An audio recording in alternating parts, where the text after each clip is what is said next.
And with this intro, we welcome you to this new video. After finishing our semester abroad in the Swedish city of Örebro, we decided to take one last trip to the wild and beautiful landscapes of northern Scandinavia. Our destination was the Northcape, the northernmost point of the European mainland. After refueling our car, we left Örebro and headed north. Örebro is the 7th largest city in Sweden, and it is located about 200 kilometers west of Stockholm. During our semester abroad, we learned to love this small idyllic town with its 150,000 inhabitants, which is why it wasn't easy for us to say goodbye.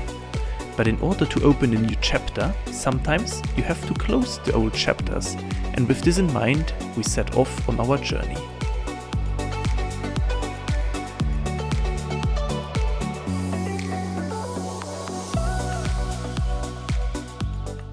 About 200 kilometers north of Örebro, we made our first stop in the town ROADTRIP. The town is best known for its 600-meter long jetty, which jets out into Lake Siljan. This bridge was built in 1895 to connect the town with shipping traffic, as the shore is too shallow for large ships. While we were enjoying the view and the sun, we had no idea what was yet to come on this road trip. An adventure we would never forget.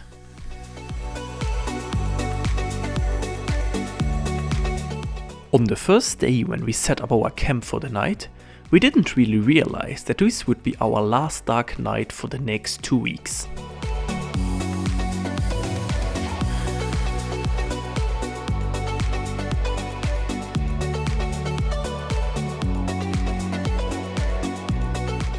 On the next day, we made our way to the National Park of Hamra, which is known to be the area in Sweden with the highest bear population. Even though we didn't see any wildlife that day, we enjoyed our walk beneath the old trees of the Swedish tundra.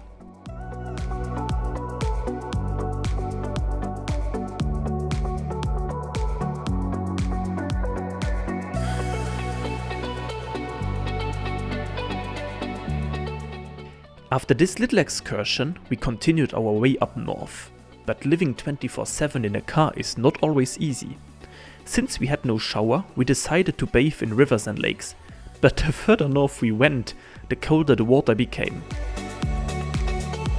On the other hand, we were also rewarded with the most beautiful landscape, and so we soon reached the Swedish Lapland.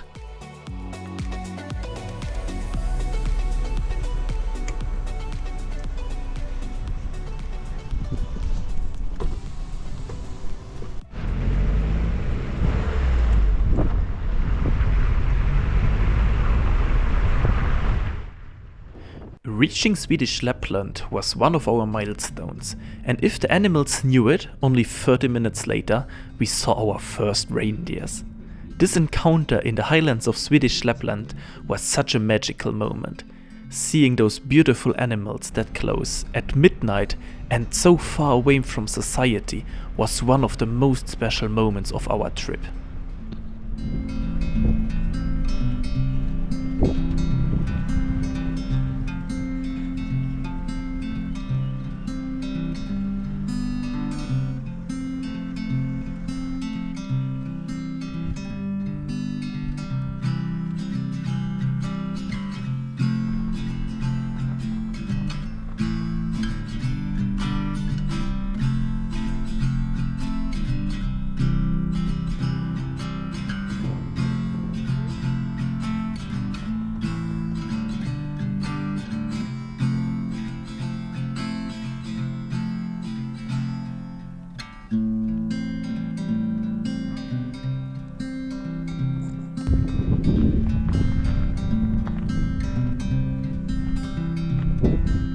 After this beautiful encounter, we once again set up our tent for the next night.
On the next morning, after we got surprised by the reindeers during our breakfast, we continued our road up north. Along the lonely streets we saw hundreds of reindeers walking around on their search for food.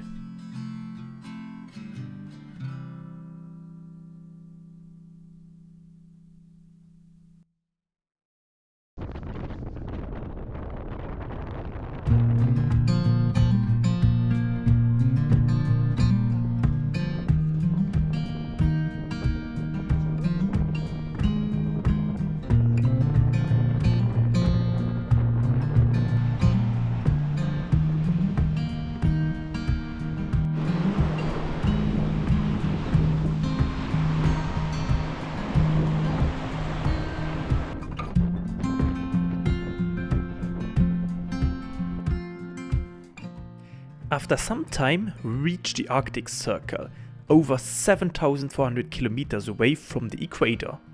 Here we had an ice cream before we continued our road.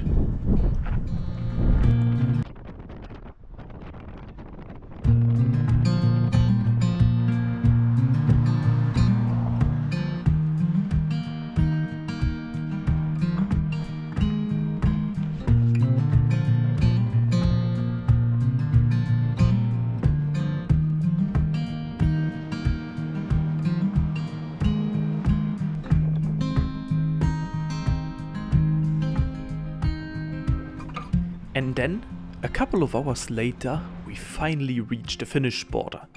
And all of a sudden, the whole landscape changed. The tight forests of Sweden were all of a sudden replaced by endless prairies. A feeling of pure freedom filled us. As it was already late, we set up our tent in an abandoned quarry and enjoyed the rest of the evening.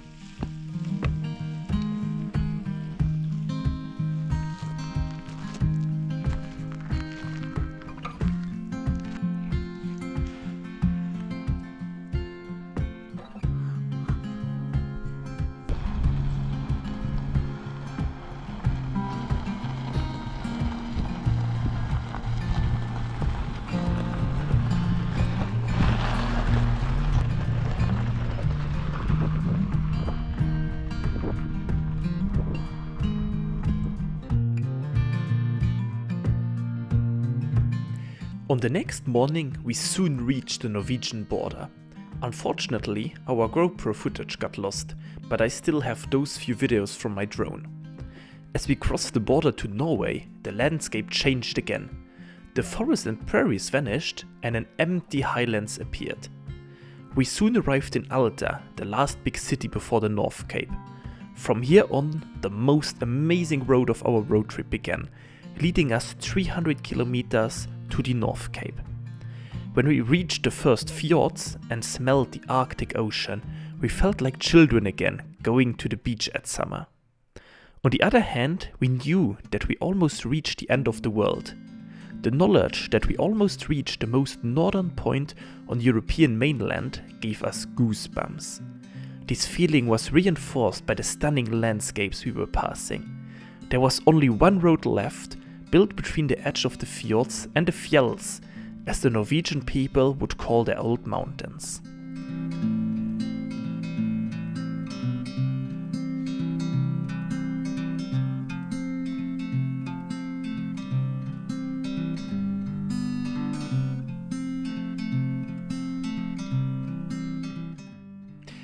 As we were approaching the Northcape, our dear friends the reindeers never left us, even though we passed endless tunnels on this road. The Northcape tunnel, leading us to the Mogoya Island, is about 6 kilometers long and passes 200 meters deep under the Arctic Ocean.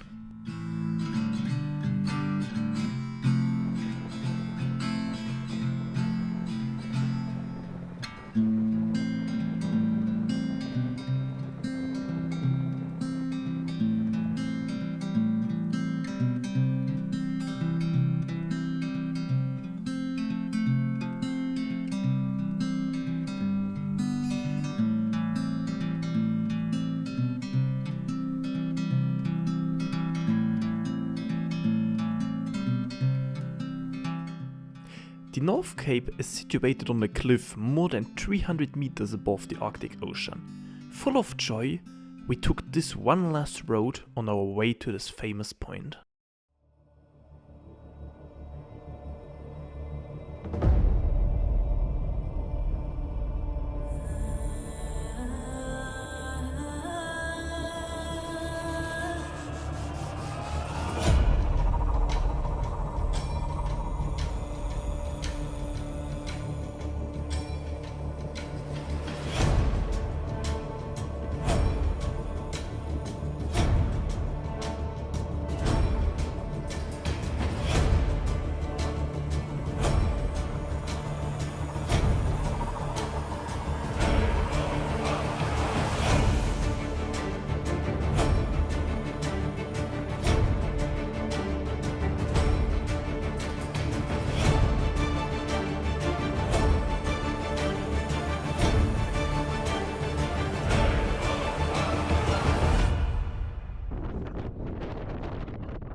And there it finally was, the Northcape. After more than 2000 kilometers, we reached Europe's most northern point, 4 days after our departure. The feeling when we arrived was just incredible. Seeing the midnight sun shining above the ocean of clouds was one of the most special views we ever had. Standing at the edge of the 314 meters high cliff, we felt invincible and so thankful for everything we were able to do during our semester abroad.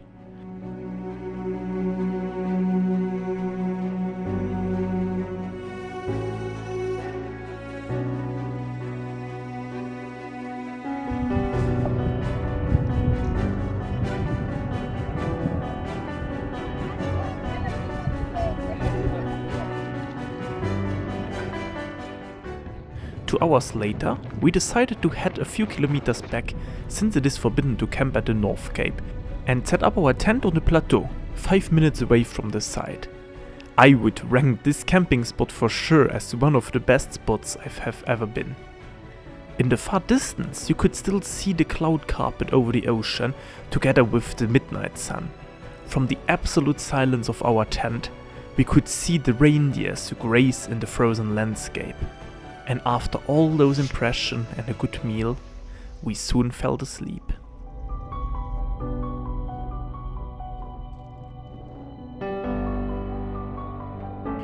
The next morning, Amber had to work for university, so I discovered the Northcape by myself that day.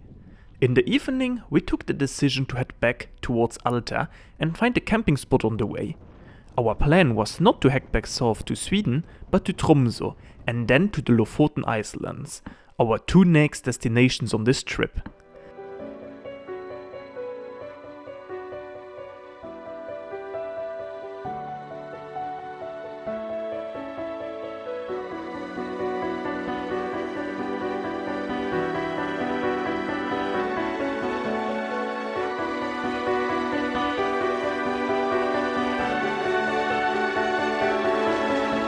After the beautiful weather that we had the last days, we got surprised by rain that evening.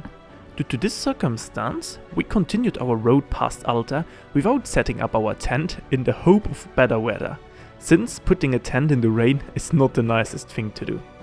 So we drove late into the night through the northern fjords of Norway, until we were so tired that we decided to put up our tent in the rain anyways. After a quick setup, we cooked inside of the tent before we finally fell asleep.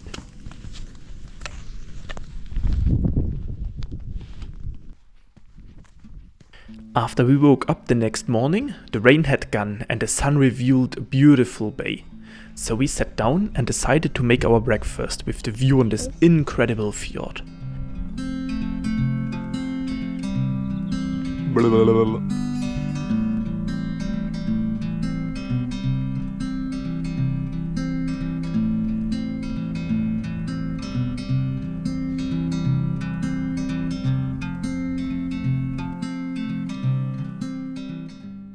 As we continued our way to Tromsø, we once again met our dear friends the reindeers, that were not scared at all of our car.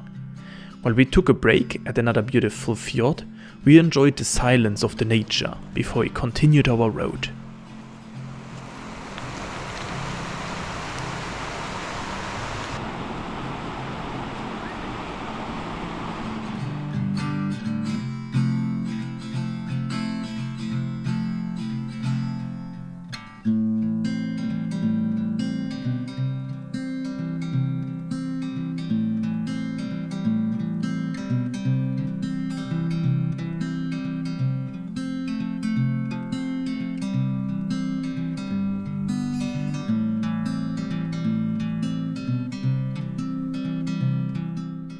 The weather changed constantly that day, so that we had a mix of rain, fog and sun, and in the background we always saw the beautiful mountains of the fjords, partially covered in snow.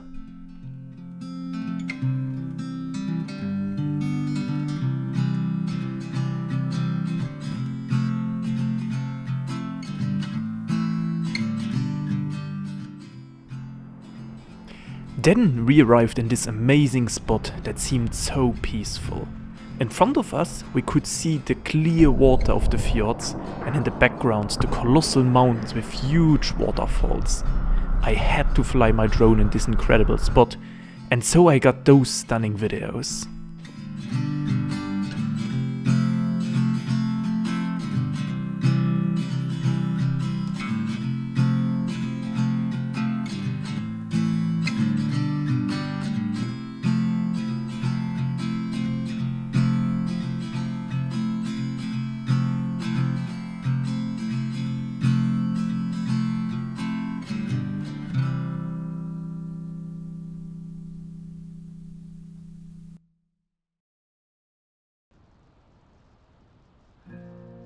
After this amazing break, we continued our way to Tromsø. We passed endless tunnels and breathtaking fjord landscapes, until we finally saw the first signs leading us to Tromsø. Tromsø is a fishing city, situated on a huge island in the middle of a fjord. To get there, you either have to pass a bridge or take a tunnel under the water. Once we arrived on the island, we started our search for a camping spot, which turned out way harder than we thought. Since the island is not too big and well populated, we only found this camping spot at the northern side of the island after a 1-hour search. Besides the fact that our car almost got stuck in the mud, we really enjoyed this beautiful sunset. Well, the sun was actually never setting, but it still looked like it, before we finally went to sleep.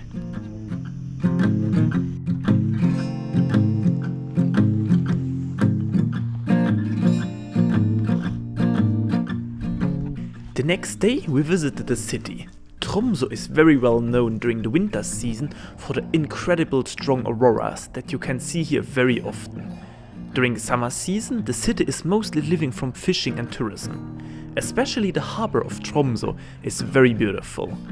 The old ships floating in the crystal clear water in front of the icy fjord landscape look so idyllic and peaceful, like pretty much anything up here in the north. We had the feeling that up here, the whole world in general is going much slower than in the stronger populated south.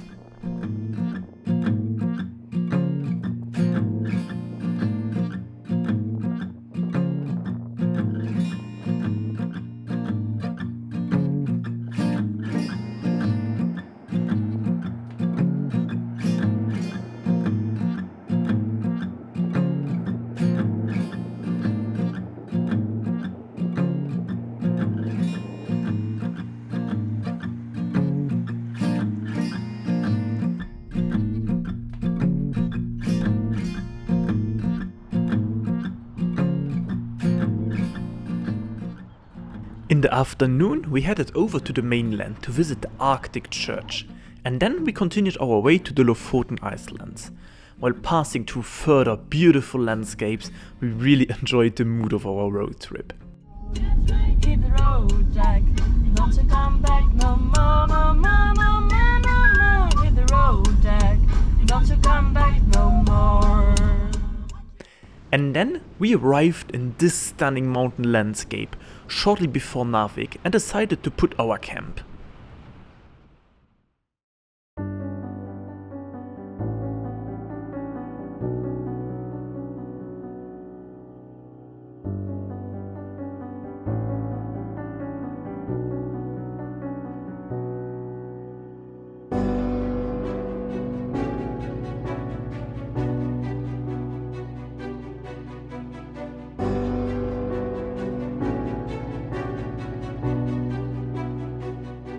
Upon arrival, we realized how amazing this spot was. Our campsite was situated on the top peak of a beautiful mountain valley, with an amazing view over the whole landscape. Everything seemed so huge, extensive and remote, since the road cutting through the landscape was the only man-made thing on the whole valley. That evening I often looked out for mooses, since there were a lot of signs warning from them, and the large prairies and bush landscapes seemed to be the perfect habitat for them. Unfortunately, they didn't show up, so I decided to fly my drone and get these epic shots from this location.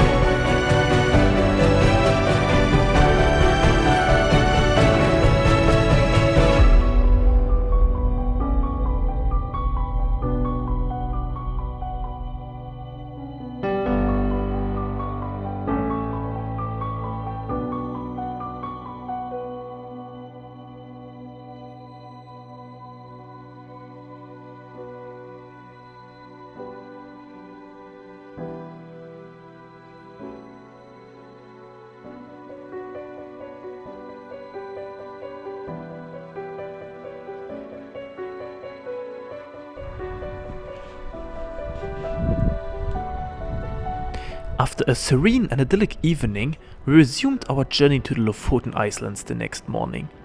As we drew closer, we encountered more tunnels and bridges, signaling our approach. Soon, the breathtaking fjord landscapes reappeared. At first, we didn't even realize we had already arrived in Lofoten, as the initial stretch is vast and resembles typical fjords. However, the further we traveled, the more it became clear. We were already driving on the Icelands.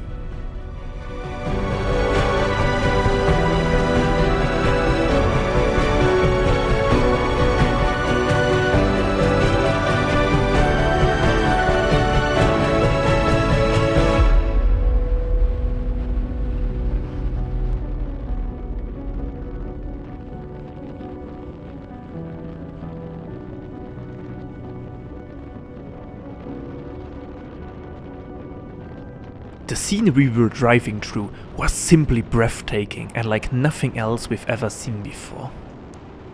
On one side of the road we could see the beautiful mountains still partially covered in snow, and on the other side the fjords with their crystal clear water.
Our destination that day was a little fishing town called Henningsvær. Next to its traditional fish drying stations, you can also marvel at one of the most unique football fields in the whole world. Situated on a small island, you do really have to trust your shooting skills in order to not lose every second ball. While we were discovering this beautiful village, dark clouds accumulated in between the mountains.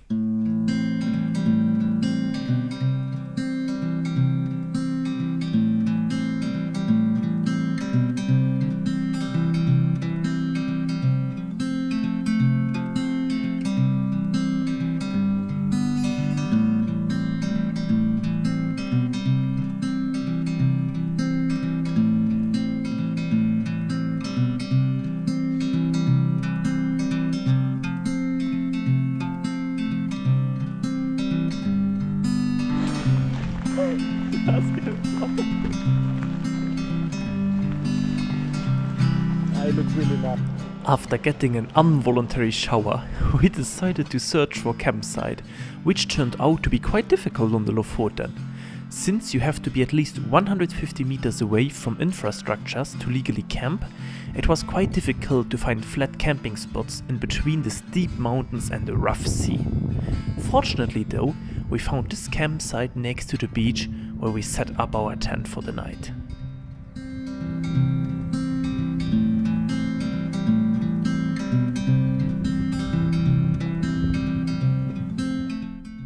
The next day, we continued our road further down the Lofoten.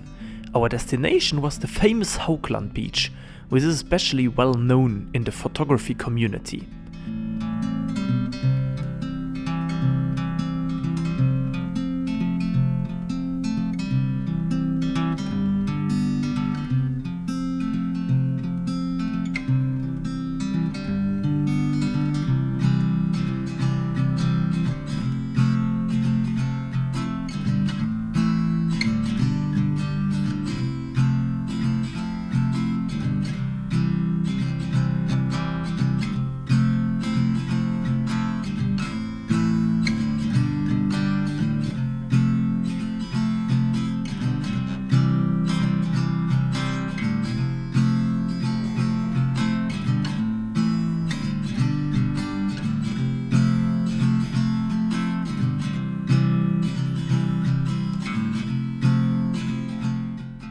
Unfortunately, we weren't so lucky with the weather that day.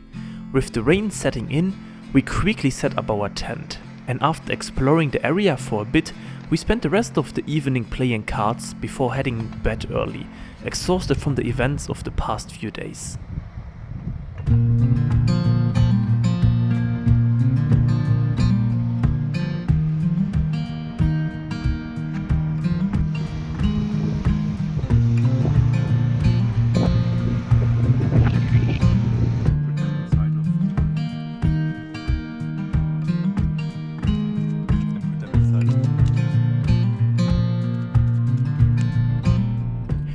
The next morning, we left early to visit the Northcape, a traditional fishing village situated at the border of a fjord, not far away from the Lapland beach. For that reason, we decided to leave our tent on the campsite and return there in the evening.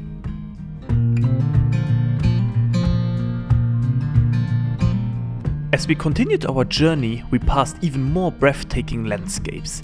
Opposite to the Northcape, we now encountered numerous sheep on the roads instead of reindeers.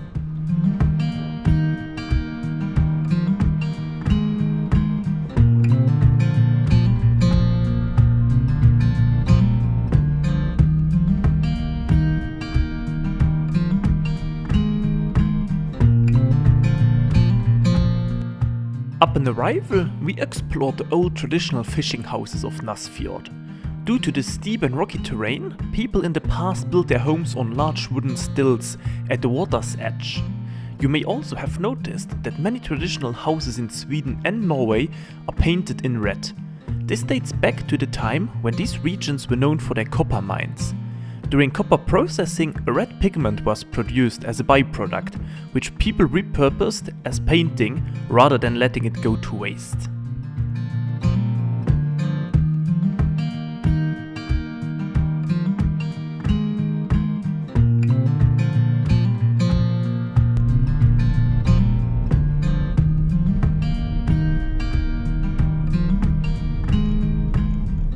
In the afternoon, we headed to a small town because Amber had some university work to do.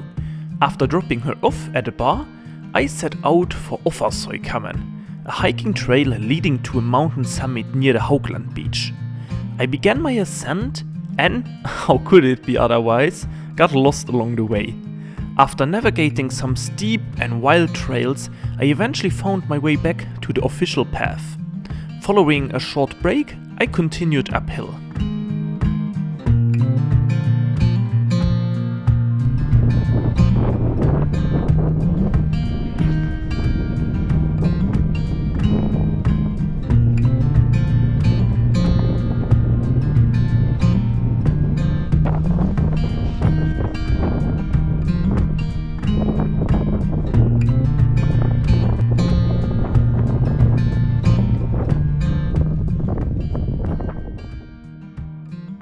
Unfortunately, I didn't have enough time to reach the summit, as I had to turn back to pick up Amber.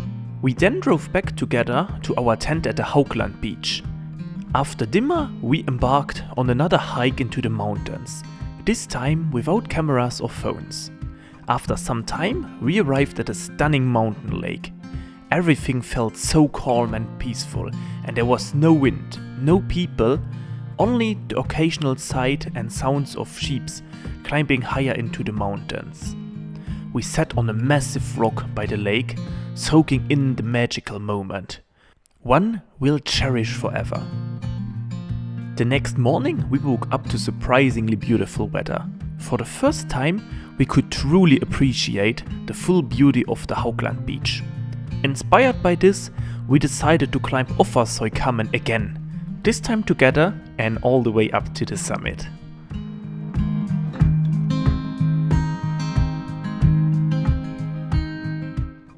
Once we had our backpacks ready, we set off for the correct trail. The first section was extremely steep, and since Amber has fear of heights, we took frequent breaks and moved slowly. But this wasn't a bad thing at all. We fully enjoyed the sunshine and the breathtaking views during our pauses.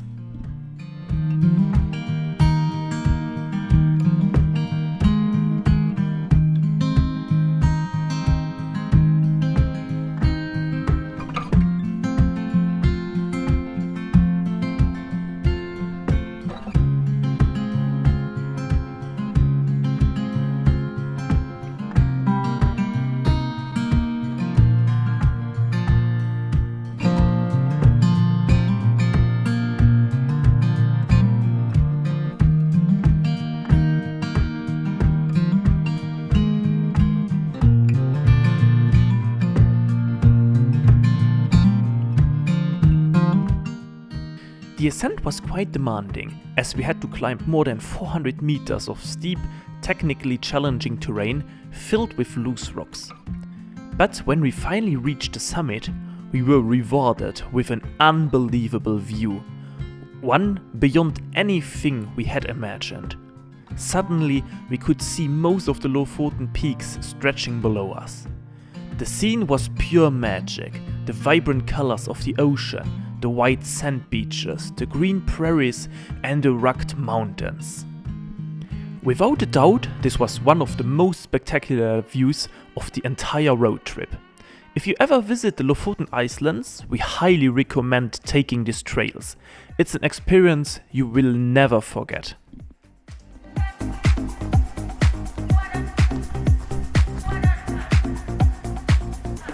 After this amazing excursion, we continued our road further down the Lofoten.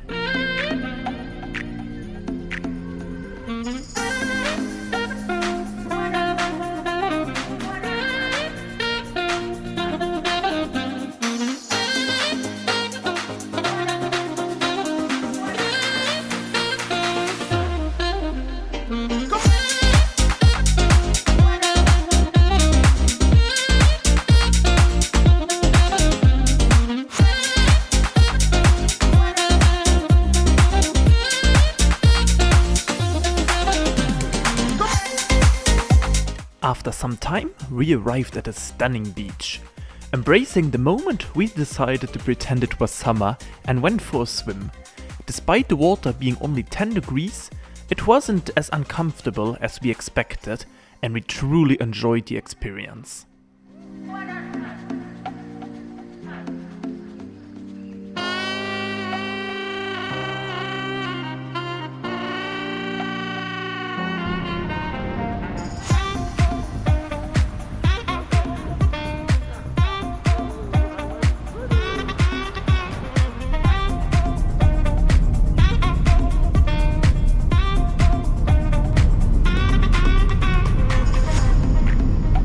Continuing our journey, we soon reached Reine, probably the most famous village in the Lofoten Islands.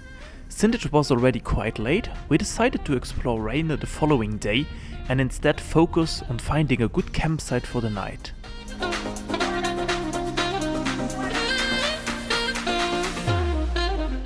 When we finally found the perfect spot, we unpacked the car, set up the tent, and I decided to try my luck at fishing. fishing here was unlike anything I had ever experienced before. You cast your line and within seconds you're reeling in a fish. After releasing a few smaller ones, I kept 2 and prepared them for dinner.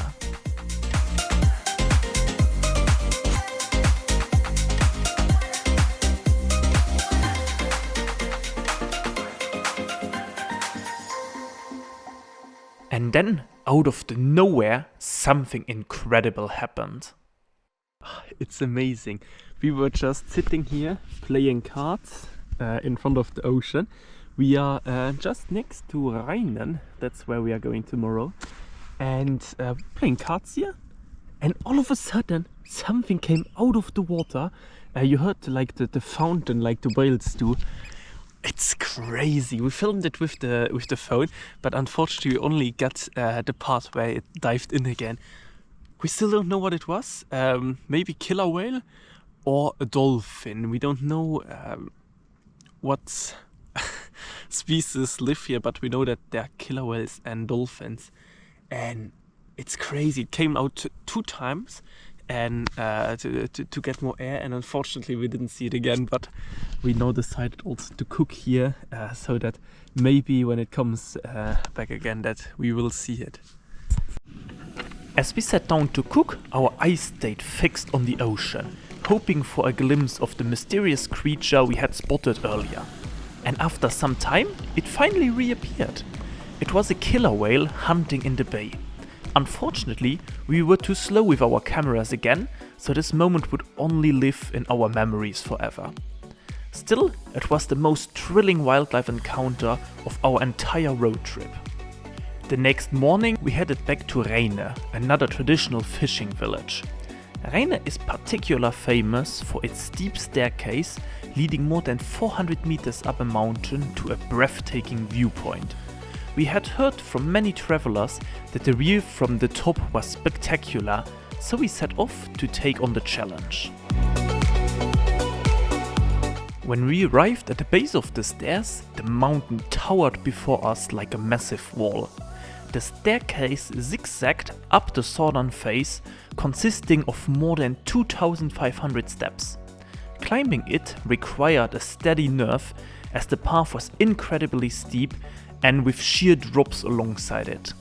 Despite her fear of heights, Amber bravely pushed forward.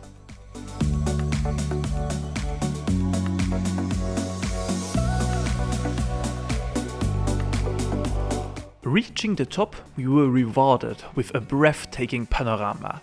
Below us, Rheine and its surrounding islands stretched out in every direction, illuminated by perfect weather. We took a long break to soak in the view before beginning the much easier descent.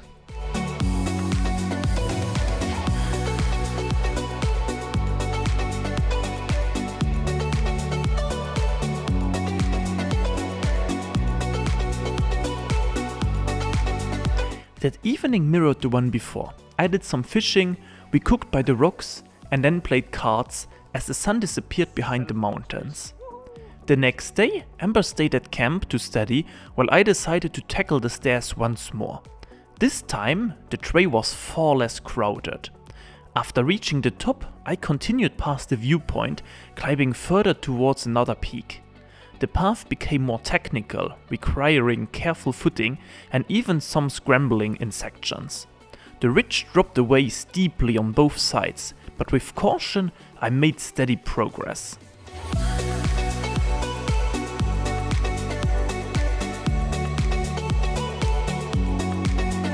When I finally reached the summit, the view was even more breathtaking than before.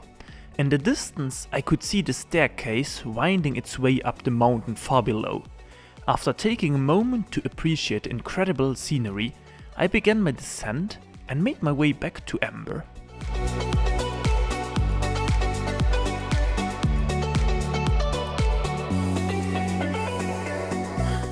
Together, we made our way to Lofoten. Yes, yet another fishing town. Lofoten marks the southernmost point of the Icelands. From there, you either have to retrace your route back or take a ferry to Bodø. After a short visit to the town, we opted to drive back across the islands as the ferry was simply too expensive.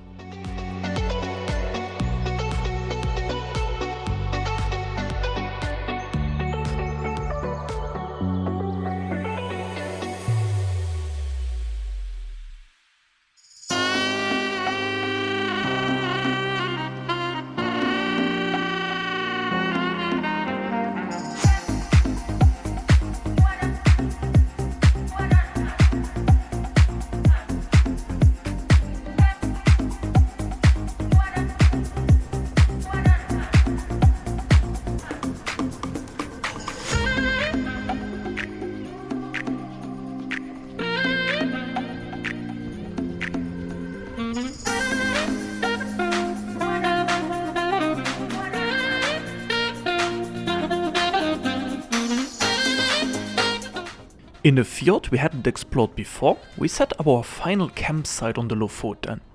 Despite the strong winds, I went out for a last fishing session.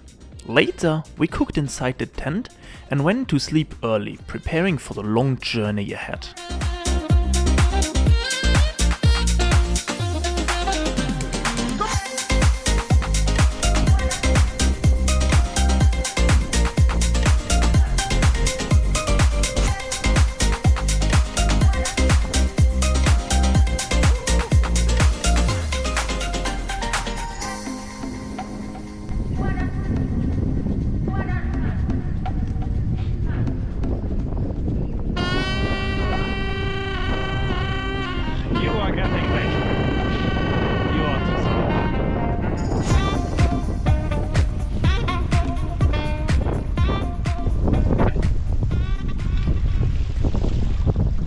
Alle Fahrt.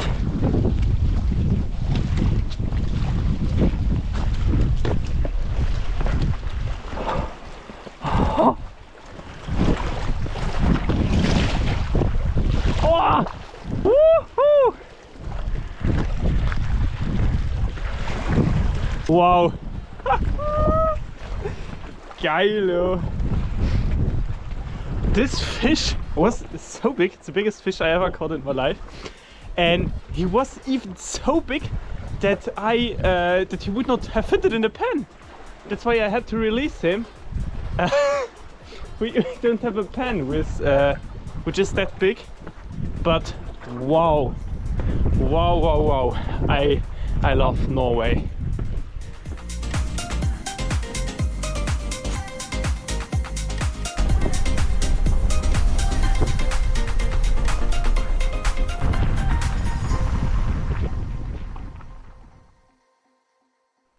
The next morning we packed up and continued towards the mainland.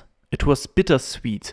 Our time on the Lofoten was coming to an end, and we had to reach Narvik that evening. At this point, we still were not sure how far we would push ourselves with the driving that day. With mixed emotions, we left the islands behind, passing by all the familiar spots we had visited in the previous days.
By evening, we arrived in Narvik, where Amber had to stop by the French embassy.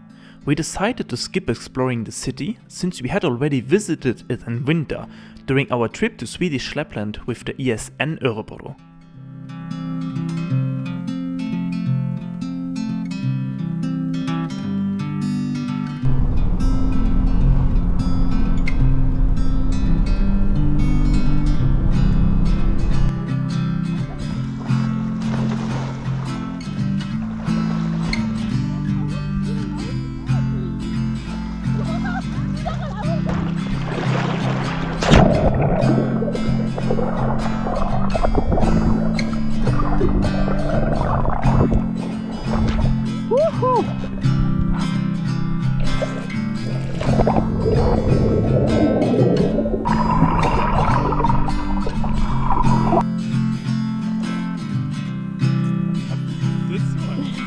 After spending the evening at the beach, we continued further towards the Swedish border. Unfortunately, all our GoPro batteries were empty, so we had to continue filming that evening with our phones.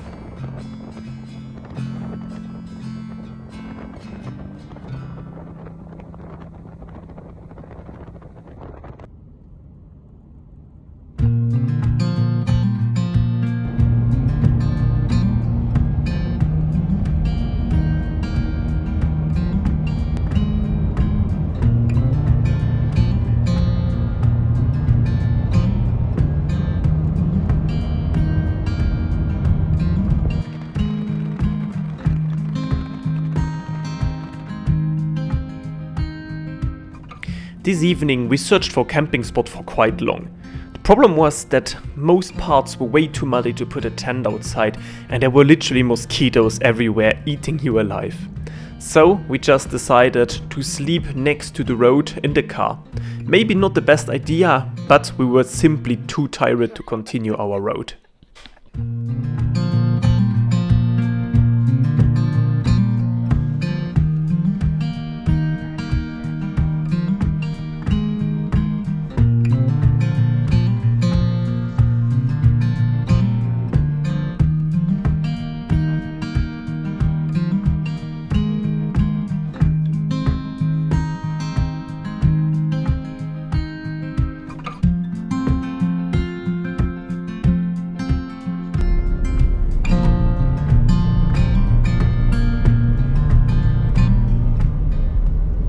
The next day we were literally driving all day long, until we almost reached Uppsala. In the evening we searched for a camping spot in a kind of spooky forest, and there were again dozens of mosquitoes. It was definitely not the most comfortable experience, but still, after such a long day driving, we really needed the sleep. So we set up the tent for the night and fell asleep.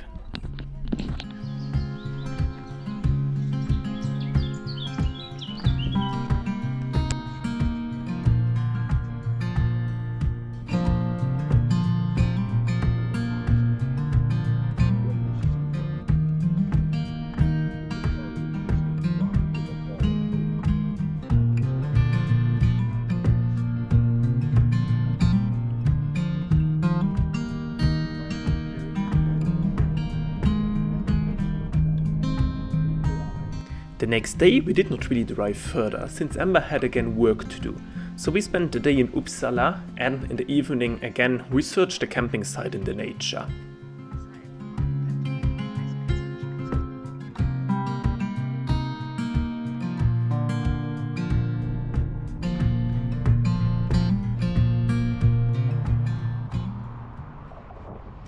And then on day 17, on our last day of our trip, we still had to visit, of course, Stockholm. Stockholm, the capital city of Sweden. It was truly a beautiful city and we really enjoyed this day.